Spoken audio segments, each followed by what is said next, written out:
ও আজকে খেলা ছিল আর্জেন্টিনা আর ব্রাজিলের খেলা ছিল।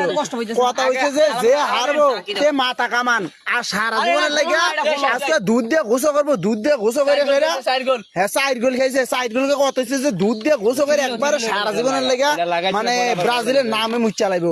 বরং হারছে 4 গোল খেয়া 4 আর 0 ওকে মাথা কামাই যাইতেছে এই যে মাথা কামাই যাইতেছে। একবারে হাসপাতালে কুচি কুচি করে আমাদের এগুতে দিলে ছুটি মা